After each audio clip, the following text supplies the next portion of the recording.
Hi guys. Like I said, I think there's a video that I did. I just hope that most of you, or if not all of you, hopefully all of you, have looked at the video that I posted about a day or two ago. Basically, on that video, I tried to take you back in time, just to give you an overview of where actually Promedical comes from. And then I promised you that I'll do a series of videos where I discuss in depth the products and services that Promedical is offering or that is involved in. I think you would remember that I emphasized the fact that us as Promedical, we had one thing and one thing only in our minds was entrepreneurship, meaning that if you become a member of Promedical, there's one thing that would bring you to Promedical, was nothing else but the idea that you yourself as an individual in your own right, you have some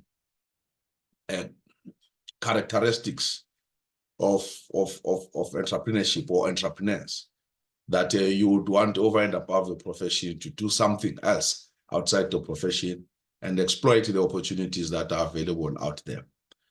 So basically that was the whole idea of forming the cooperative. Of course, when we started the cooperative, we had something at the back of our minds that the future will teach us, the challenges will teach us. We'll learn from our mistakes and we'll improve from there and become better members and leaders of the cooperative. So, like any other business, I personally knew that a business always has something called the learning curve. Nobody likes a learning curve, but when it comes, you learn. So I guess that's what I did with the number of people that I've been working with in various projects. And to me, it has been an exciting journey. I don't know about other people. Perhaps some people can feel differently, but for me, it has always been exciting to learn new things, to learn how to do new things. Because sometimes when you are trapped in the things that you know, and then you think you know, and then only to find out there's so much that you don't know. And there's a number of challenges that I came across as one of the leaders and the marketing director of Promedical, or what I call a deal maker of Promedical, was actually the fact that there were so many difficult problems to navigate, and I learned a lot from them. In terms of success, that's what we're going to talk about now, and we would look at each and every project and see how did we fare? Did we fare well, or perhaps it was just dismal performance? One of the things that we said from the beginning as Promedical was that we want to own our own hospitals. And there were reasons for that. I've done a lot of videos explaining why healthcare professionals, particularly doctors are in trouble. Because remember, doctors are the most senior people in a clinical setting. So they are in trouble. Doctors have lost everything. They have lost control. They've lost the power. They've lost the venom they used to have. They have nothing, both in the private hospitals and government. Government is worse because literally the politicians, what they decided was to put the nurses to control the doctors. That's what they did. And I mean, I'm not ashamed of saying that. Which is sad, to take people who are junior in clinical setting to control people who are senior in a clinical setting. And that came up with all sorts of problems that I can list here. Probably I can list them for the whole day. But maybe that's a discussion for another day. If somebody wants to know those problems, you can just drop me a WhatsApp and then I can take you through all those problems that I'm talking about. And then in private, it's a joke. I don't know whether I would say it's worse or it's just bad. Private is actually controlled by people who are not even doctors. Those people, they own, those are businessmen. Very few hospitals that are owned and controlled by doctors. And these hospitals are started by businessmen and then they just go and invite doctors. Doctors come running because they are looking for patients, and so that they are told that you have got rooms. They'll give you rooms, give you a telephone, whatever incentives that are there. Then you can admit here, and then these guys, after that, they leave you alone with the patients, and when you're walking between life and death, and then they go and play golf. And when they come back, actually they don't even come back. They just pick up a phone and ask the matron there, how are my doctors doing? Well, meaning you with your stethoscope. How are you doing? How are you doing? And then the matron says, oh, they are doing very well. Today we did about 50 cases in theater.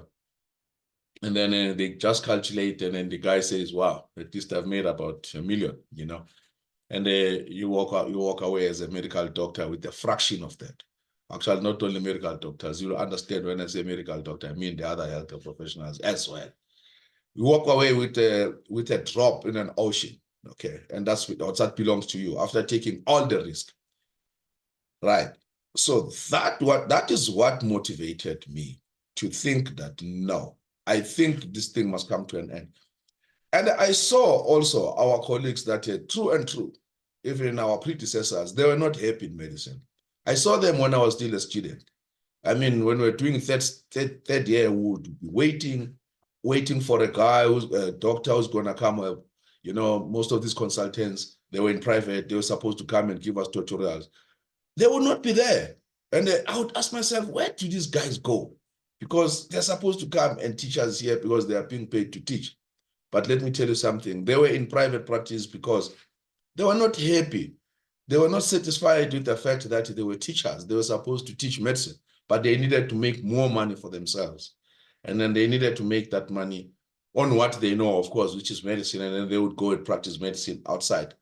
And then some of them, actually, most of them, they would even miss the tutorials. You'd find the students are not taken for tutorials, and then would then be taken up for tutorials by some registrars who have got a heart, because some of them, they would meet us on the corridor and ask us, you guys, what are we waiting for? Say, no, we're waiting for Dr. So-and-so. The consultant is supposed to take us for a tutorial. Then the guy would say, no, the quality is not coming. Let me take you. What do you want to study today? So it was that kind of a joke. And then I learned a lot from that. I said, no, then there's something wrong, because teachers are supposed to teach. Teachers are not supposed to be running around looking for money. Then to me, it sent a clear message in my head that something needs to be done. And I can, again, mention a lot of problems that I saw myself those days. Even after that, even when I started my internship, became a medical officer, junior, senior, I saw a lot of problems that doctors have. And I knew that these things, they have got everything to do with the fact that, one, they don't own the industry. They have no control, they don't own it, and they don't make the money that they want. And then now they have to go around looking for more, which they are looking for more on assets, on assets that they don't own. And to me, that told me that, no, something needs to be done. That is why now I said, hey, you know what, the best thing is to go and see if one cannot start a business that would accommodate doctors, make them comfortable, make them feel at home, and make them good teachers, make them good doctors, so that the guy does not run away from the hospital, running to his private practice, or running for a laparotomy, because if he's not doing that laparotomy, he's gonna lose money, or running away from students that is supposed to be teaching at university. So I thought that, no, a cooperative was the best thing to do.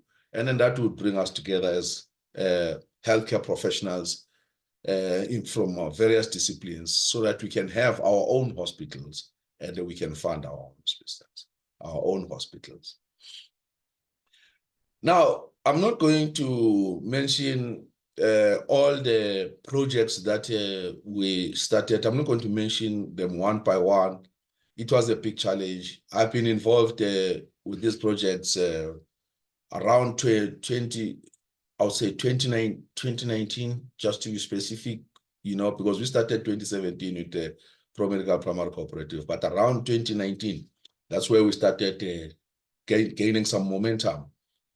starting to negotiate various deals with various stakeholders, various institutions, various hospital owners or business people or decision makers. And what I discovered was that what I thought was easy was actually the most difficult thing on planet Earth. I don't know, maybe some of us, we find ourselves in the wrong place with the wrong people at the wrong time. I don't know, maybe that is the case. But having said that, we started, I worked with a lot of people. I worked with Dr. Malik Vazi. I worked with Dr. Lerato Mtseku. I worked with Siwele. You know, we ran around with at some point with Yoli. We ran around. You know, I worked with a lot of people in the cooperative, marvelous, intelligent people, people who have got the energy. But unfortunately, you know what? It's not easy, you know. And when you do the work of a cooperative, the big risk is that you can actually kill your practice, which I did. And I did it over time. And you actually compromise the standard of living of your own children, your own family, the entire family. And then you also even compromise your own standard of living. You get out of the beautiful cars and start driving cheap cars because that's what you can afford. And in trying to build such a monstrous business ventures. So we started, in summary, I would say, when I summarize the hospital ventures, we were looking at the private hospitals, mainly acute hospitals. That's where we started. And our approach was that we are going to go for greenfields, we'll go for brownfields, and they would also go for acquisitions, partial or total acquisitions. So we're looking at anything where we could be part or whole owners of a hospital. I can mention a long list of hospitals that we looked at. We looked at, I think there was, what do you call the hospital in Pretoria? We looked at that, we didn't do well. The deal didn't even take off, but we looked at advanced care, looked at partnering with the is a Henokov. Yeah, that's African surname. Henocom, okay? Intercare guys. We looked at that. You know, we looked at even our own licenses. We had some licenses that came with some of the guys from the cooperative. We looked at, you know, but at the end of the day, and we're not only looking at the hospitals, the acute hospitals, we're also looking at day hospitals. We looked at Karibo, you know, yeah, guys, we looked everywhere. And let me tell you, the discussions were good, but the only problem that always pinned us down was the fact that we did not have our own capital. Now, when you say capital, you really mean serious money, because most of the time these are big deals. These deals, they go into millions. I mean serious millions. The only cheapest hospital probably that we should have taken easily was the hospital in Joburg. This hospital is called, it's opposite China City. It's Forsberg Hospital. It's a day hospital. Yes, it was a day hospital, Forsberg Hospital. It was selling for about, they initially wanted 50 million, but they came down. I think I got it on an auction for about 30 million. Yes, right. That was what they call take a farmer. That's what we're supposed to just take and go. But to raise 30 million, I'm going to show you that is how easy it is to raise 30 million. So that maybe some of us, you know, we have not thought about these things. But anyway, it was supposed to be funded by business partners. They were in, and then later on, they just stopped taking our calls. I don't know, for whatever reason, as they usually do, all these so-called decision makers in businesses. In business is one thing where you have got all sorts of people. You have got good people and bad people.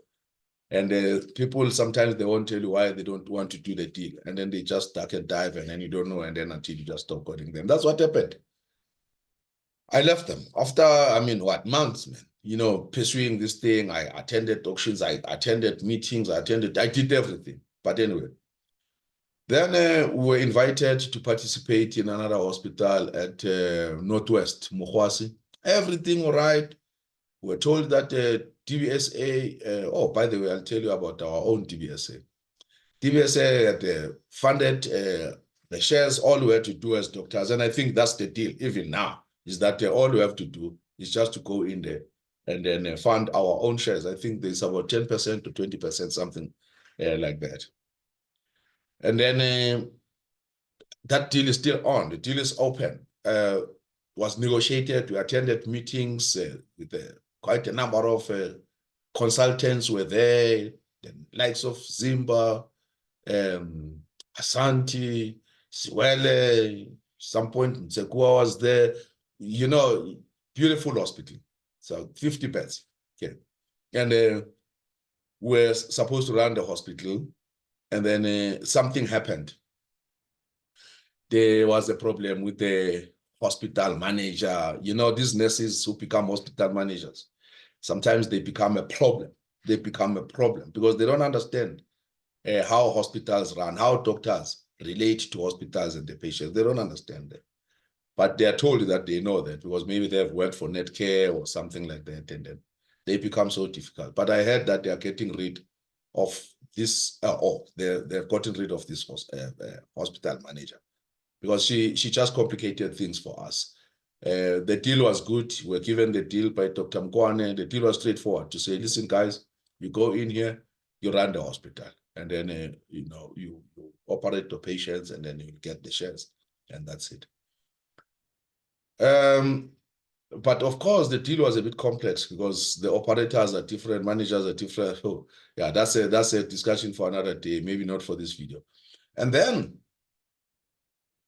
still on the hospitals, I would say I reached a point where I say I've negotiated a lot, and I've spoken to many people, and I've attempted to get many projects going on, but I felt that it's about time to review the strategy of the hospitals. Now, let me tell you something about the funders. Funders are very tricky people. Funders don't fund people who don't have money, unless you are seriously politically connected. But you have to have some form of money. When you are politically connected, it's better because you can always use your political connections to use other people's monies. But if you are not, usually the funders will be looking at your pocket to say, hey, can you pull out that money?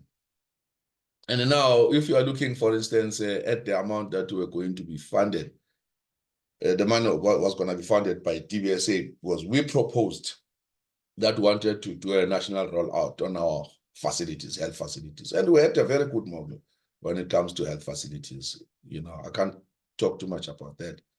But maybe for the benefit of those who are listening, we told DBSA that we wanted to roll out hospitals that will fall somewhere in between private and government, meaning that we wanted to address the whole idea of the escalating cost of health, especially in private, that we wanted the people to be able, for instance, to come and open an account, for instance, like you would open an account in Edgar's.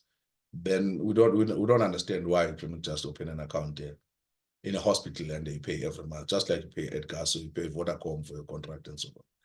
And we were looking at if you were to imagine a pyramid, we're looking at the middle of the pyramid, where we've got about 25 to 30 million people sitting there.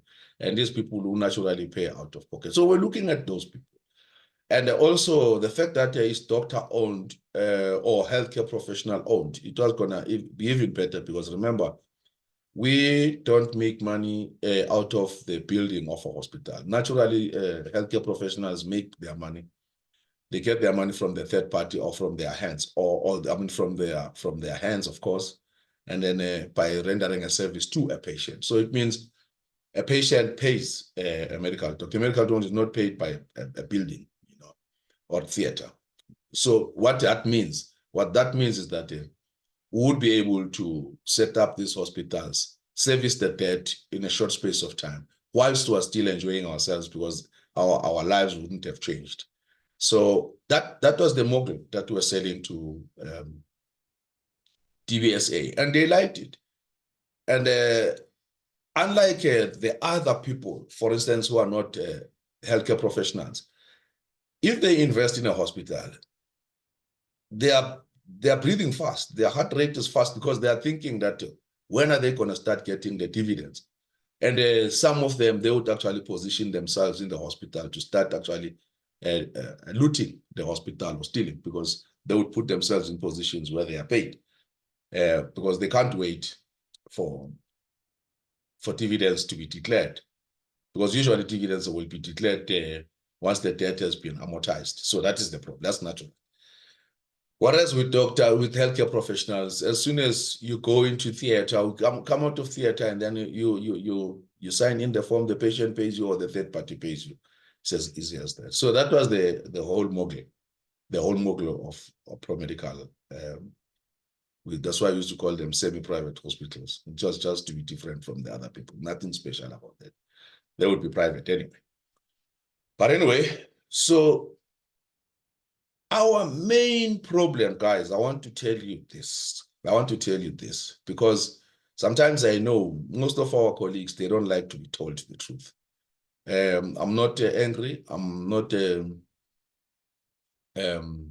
making noise at you, but I'm just saying we need to look at ourselves in the mirror and say, what did we do about this? I've done a lot of videos.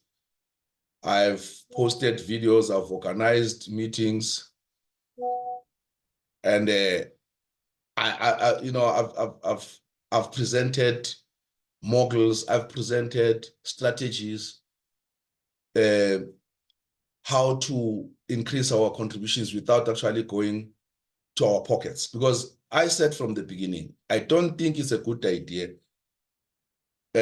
for members to contribute a lot of money. It's always good in business to contribute a little bit and make more. But when the time comes, when money is called, and we say, here is a project, bankable project, let us put our money in this thing. And then this is so much that is needed. And then you put together a registered entity, because remember what I did, maybe I didn't cover that one very well, is that, and I thought maybe most of you already know this, that Promedical had to structure itself in a form of a holding company, and then with its subsidiaries, meaning that holding company, which is controlled by the Promedical itself, and having subsidiaries who account directly to the holding company. That's how we structured it. I did a presentation on this. If you don't believe me, you can go back to Promedical videos and look at this. I've been talking about these things. So now, Promedical structured like that, it meant that if we have got a project or a hospital, every project was going to form a subsidiary, because we didn't want to bundle everything under one roof or put everything in one pot. That's all, in one basket, so to speak, because that's dangerous. You have got to be able to measure the performance of each and every entity as an entity, not to bundle it under one roof.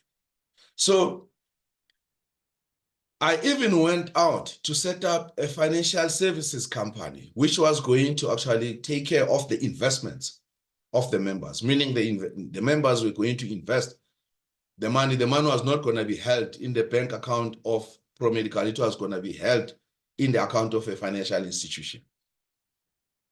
And that is an asset management company that I appointed to do exactly that. And then I went out to inform people, guys, let us do this thing. I did presentations, I did everything. Nothing came out of it, see? And we're sitting with people here, the funders, they are saying, if you guys can put so much, we can do the deal. If you can put so much, you can do the deal.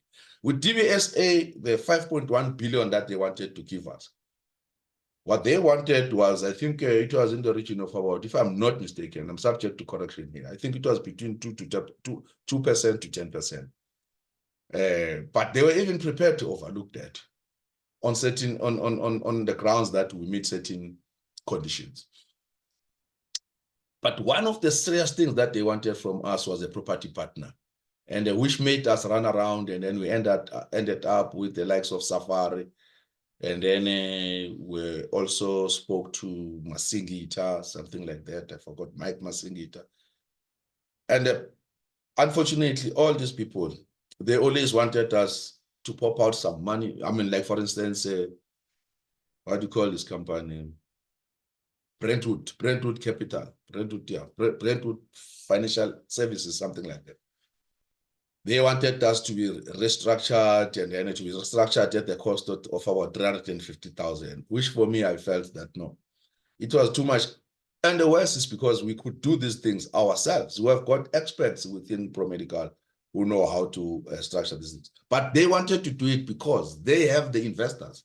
Now, their investors are your venture capitalists, angel investors, you know, hedge funds. They've got a lot of these people, you know, who have got a private equity fund, you see. So now, they wanted to prepare the documents themselves and restructure us, you see, in their own way, so that their own investors can trust everything that is documented in those papers, because they wanted to use their lawyers, everything. So I felt that, yes, I understand where they're coming from, but I couldn't go and just grab 350,000 rands and hand it over to people just to do that. I said, and it's worse when you know that we can do it. You know, it's not something difficult. It's not rocket science. It's easy. I mean, some of us who have at least spent time helping ourselves with knowledge to know these things, amassing ourselves with skills and knowledge around this financial matter, financial and legal matter. So I said, no. I mean, we've got experts here in a cooperative, so we can't just hand over money in a bag just like that. So unfortunately, that led us parting ways. Regret? I don't know. I don't think I regret. I think I took the correct decision. I don't think we're going to come right, especially when things are not guaranteed, you see. So I think I felt that, you know, one or the other, one was just going to be swinging, you know, and lose 350,000 just like that. So I can't do things like that. I don't do that. Okay, so now the strategy that I had, guys, in terms of fundraising, I had a strategy that was very simple. I said the fact that we at the beginning contributed our monies, 5,000 rands, actually what, 6,100, and then which effectively becomes 5,500 shares at 1 rand per share. That's it. And then the rest was admin. So about 600 rands, you know, administration and commission, which most of it I actually never even took, because, you know, you just leave it there. But what I'm trying to say is that the members' contributions were very important in getting us going. We never even spent the money on the office, no, because most of the money would come from me anyway. But the whole idea was to be able to have the money that can start some businesses, which I'm going to talk about, like ambulances, printing machines, I mean, the studio that we're sitting in right now and all those things. But anyway,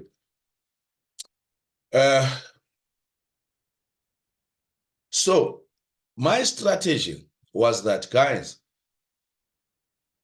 if we want to raise money, we can raise money without going into our pockets. I always tell people that a good businessman is a businessman that can start a business without putting a cent from his pocket, or putting a little bit, but making more. You see, that's what I've done in most of the businesses that I ever started. I've always managed to start a business either with a little bit of money or nothing. And then that is how I prove that I'm actually a good businessman. You know, entrepreneurs do that. Unlike, you know what they call business. Some businesses, they go and borrow 20 million, 30 million from the beginning. I've never done that. I don't do that. Now, The strategy I had was simple, and I explained this over and over again, but I think it went this side and then it came this side and went out the other side. Or maybe just people don't like supporting what is theirs. They like supporting things outside what they have. And I think this thing is actually our culture. I don't know. This thing is scary, but I'll talk about it because I don't care how we feel about it. It's the truth. I need just to say it. One, I said, guys, what we need to do for us to have the money, we first need to look at how we do business. We are a cooperative. As a cooperative, we need to maintain circulation of the money within the cooperative. It must circulate as many times as possible before it can exit. In fact, that does not only apply for a cooperative or for a business. It applies for a nation, especially a black nation like us, that has got a history of being down the ladder. For us to pull ourselves up with our bootstraps, we have to first learn how to circulate the money amongst ourselves as many times as possible before it can exit. I said that's the first strategy. That's what we need to do, especially because we're a cooperative of professionals. So we were generating money. So we had to look first at the money. Where is this money going? That's the first thing that you look at. Simple logic. You don't need a degree. You don't need masters. You don't need a PhD for this. You just look and say, where is the money? Do I spend any money every month? Yes. Where do I spend it? Where does it go? So that's the first thing I did. I said, let us first look at around us. If we spend any money, is there any money going out? And if it goes out, where and how? And who is benefiting? Is it benefiting us? And of course, when you buy an insurance policy, now it brings me to a very simple thing. If you buy a risk cover, what you call a life cover, or a disability cover, sickness and permanent incapacity benefit, what else? A critical illness benefits, a death benefit, in case you die. If you buy that risk alone, of course, it is to your benefit that you are covered. That is true. But there's something else. There is commission that somebody else who sold you that policy. There's somebody who sold you that policy. And that person is actually making the money. Okay. That person is making the money, is making the commission, whilst you are sitting with the risk cover. Of course, there's nothing wrong with that. Okay, just switching off this phone because it's going to disturb me now. There's nothing wrong with that. Okay, but I'm saying there's everything wrong with it. If you can turn around, if you can turn around the situation, if you can change that kind of situation, make the money to come back to us. What did we do to get that money to come back to us? We set up a financial services company, right? In fact, because there's a lot of compliance, I had to set up a partnership with a financial services company so that we can turn the commission around. It comes back to Promedical. And then Promedical can then get the benefit out of us doing business with Promedical. And then it would come in many forms. In actually raising the fund. If, for instance, they say, is there a minimum that a Promedical can raise? We can say yes, the Promedical can raise, without actually even making it ugly, in the sense that now there is a perverse incentives. Because no, when I am a financial advisor as one of the directors of Promedical, and I'm a financial advisor, and in partnership with another company, and I'm registered with FSCA, it has got nothing to do with Promedical individuals or members. And if, for instance, we go and then we are looking for funding for a particular hospital, and they say, show us your 10%. Then I say, no, how much they calculate? They say, no, I say, I have it, I can put it as a surety. Because I am the one who started Promedical. So I want now Promedical to succeed. But it does not affect the individual doctors that are there or individual healthcare professionals or members of Promedical. That was the strategy. You see, now you bring this money to Promedical indirectly, just by choosing how you buy your risk. I said, buy your risk via us at Promedical as directors, because Promedical was not accredited at all. So I had to fight for accreditation, which I'm still fighting for today. I had to write a lot of exams, but I already had what you call a company which I still have today, Ahmed Farda, you understand, which is a financial services company that has partnered strategically with Promedical, so to speak. Promedical as a lead generator. Now we've got Promedical as a lead generator, we've got a financial services provider, and then we've got a financial advisor, which is me.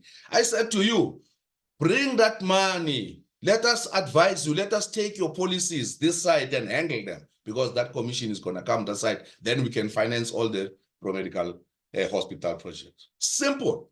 You don't have to be a genius to understand that. You see, but what happened? You preach the gospel until you're tired. You cannot preach it anymore. Because now what happened is that people, they sit down, they listen. After that, they just walk away. I don't know what they think in their heads. Maybe they're thinking, hey, this guy is smoking his socks, this one. What is he talking about now? Or maybe once us, you know, because usually people think like that, especially doctors. They always think that, Pacos is saying this thing. Why is he saying this? After all, uPacos bengimthule esikolweni. uPacos bekathola 50%, bengithola 90. Yabona? That's the problem. Or if it comes up with from Pacos.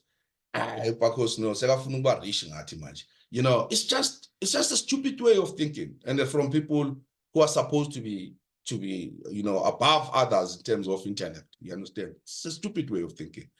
You know, and it's so prevalent with all the almost very few doctors are actually that think deeply, you know, and take things for what they are, you know, instead of thinking about somebody who's presenting something to them. You know, I've seen that even in Davidson, where the lot of GPs there, those GPs there in Davidson don't like me, because they are thinking totally differently. It's like they're competing, you know, against each other, and there's no need for competition. It's just a question of collaboration, and then we create one big thing to the benefit of all. I mean, I can make my own money. I don't need to use somebody else to make it. I made my money at the age of 16. You know, I never asked for money from my parents. Right through high school, right through university, I never asked for money from my parents. They never gave me a cent. There was no need. I had my own money, you see, because I knew how to make money. So the issue of my strategy was to create a situation where we didn't have to go back to our pockets. It was just to consume the things, or to be part of the things that we consume, or to put it differently, to produce, at least to try and produce what to consume, or consume what to produce. So that was the whole idea of setting up hospitals, changing the way we spend money, or the way we do business. You know, and imagine when you look at the risk, it doesn't end there. We've got investments. We invest in ourselves, because hospitals, that's another way of investing in ourselves. Instead of taking your money to the stock market, to the stock exchange, you put your money to one stock exchange. Many people, they've lost a lot of money. Not that maybe evaporates. Those shares, they drop for years that you cannot exit. And otherwise, when we want to exit, you can exit at a loss. There are certain shares that are good, of course, you know, but me and the stock market, no, I'm not saying stock market is bad. I'm not saying currencies are bad, but I know how to grow money. I don't need stock market to grow my money. I don't need somebody, you know, because there are many ways of growing your money. If you want to grow your money, you can learn how to grow your money. If you don't like learning how to grow your money, then somebody else will grow it for you. It's as easy as that.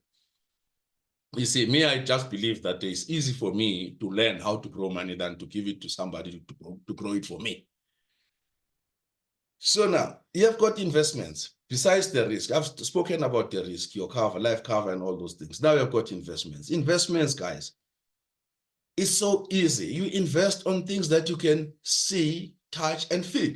And this is exactly what we're doing. We're investing in our own hospitals, investing in our own skills. We have got the skills. We know how to operate. We know how to give anesthetics. You know, so we know these things. We know how to give physio to a patient, you know, Mandy.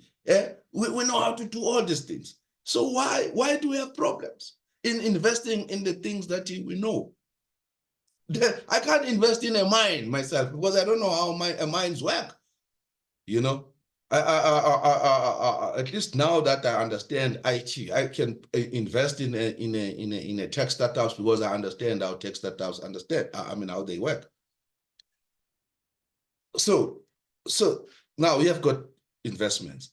You have got short-term insurance, guys. Short-term. I mean, every one of us has got a car, has got a house, and all these things, the contents, household contents must be insured. The car must be insured.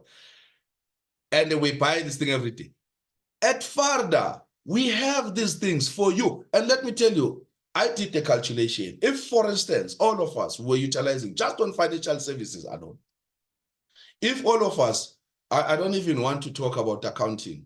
One day I met a guy, you know, it's one of us. And he told me that, because I asked him who was doing his books, because I told him that at Promedical, we do the books. If he becomes a member, the benefit, not only does it benefit by being an investor and then investing in projects, pro-medical projects, for instance, hospital projects, but it can also benefit because we also were busy creating a centralized administration, and part of the centralized administration is accounting. We've got accounting services, and I even gave other the references, some names, for instance, of people that he could call. They could tell him, you know, how good our accounting division is, just like we've got a very good IT division and so forth. You know what this colleague said? He said, yeah, no, the thing is, his accountant, he said, no, his books are done by a chartered accountant. I nearly fell. I said, a CA, chartered accountant should not be busy with the doctor's books because a doctor is not a complicated entity. A CA who is busy with the doctor's books, that's not a CA. That guy is just an account, is a pin counter. CAs belong to Ernst & Young, KGP. Well, no, it's not KGP. Okay, yeah, at least you know. I don't know what to say. Yeah. And then what you call PricewaterhouseCoopers, all those people, okay? But no. It's almost like shooting a mosquito with an AK-47. You can't. You understand?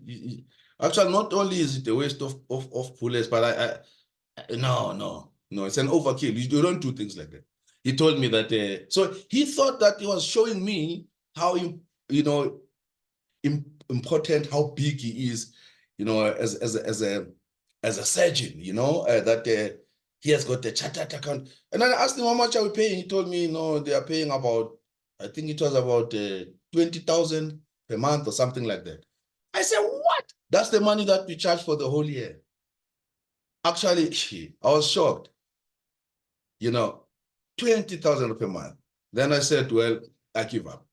And you could see the guy didn't even want to entertain any further discussions around this because he was just telling me, you know, that he has set the bar. We can't reach it. He is a very important person. He's a surgeon. His practice is very big, and then so he's paying 20,000 rands. That's how he pays. Yeah, that's the thinking. So, but anyway, we have some clients that we can always refer you to just to find out more about our accounting services.